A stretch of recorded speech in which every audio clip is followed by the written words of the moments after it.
In front of me is DOOGEE S61 Pro, and today I would like to show you how you can manage autocorrection.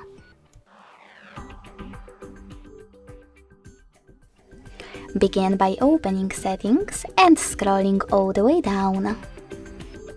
When you're ready, select System.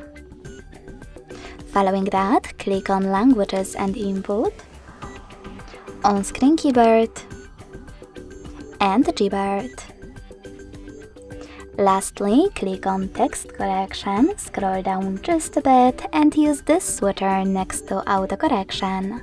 This way you can turn it off or on. Thanks so much for watching. If you enjoyed this video, leave a like, comment and subscribe. Bye!